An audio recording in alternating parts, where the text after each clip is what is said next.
I slammed my car door with a curse. The rain was coming down in sheets, and my phone had died just as I was about to call for a tow. Typical.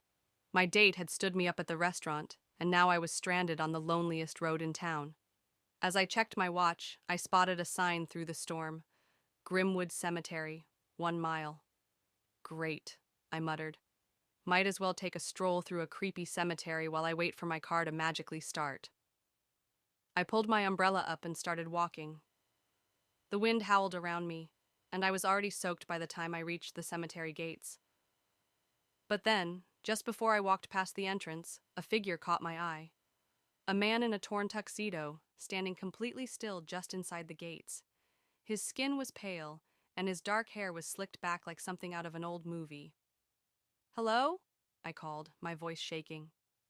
He turned slowly, a smile creeping across his face, sharp teeth flashing in the dim light. "Good evening," he said smoothly. "Are you lost?" "Lost?" I looked at him, wondering if I'd lost my mind. Lost?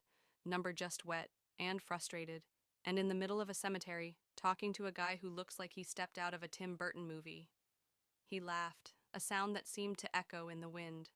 "I assure you I'm very much a part of this place. My name is Vincent." I stared at him for a beat, then glanced at the cemetery, then back at him. "So you live here?" "Yes," he said with a shrug. "Permanently. It's quite peaceful, really. Would you care for some company?" Before I could answer, a low growl pierced the air and my heart skipped a beat. I turned to see a massive wolf, its glowing yellow eyes locked on me. "What the hell is that?" I screamed, stumbling backward. The wolf growled again, and I could feel my pulse pounding in my ears. "Oh, don't worry," Vincent said, his voice far too calm for my liking. He snapped his fingers, and the wolf froze mid-growl. "That's Rufus. He's a werewolf, a little moody during full moons, but harmless otherwise." The wolf, now sitting obediently, whined as if irritated, its huge paws awkwardly shifting in place. "Seriously?" I blinked. "You've got a werewolf as a pet?" "Technically, I don't own him," Vincent said, flashing another grin. "He just hangs around." I was about to say something else when I heard clattering behind me. I turned and almost choked on my own breath.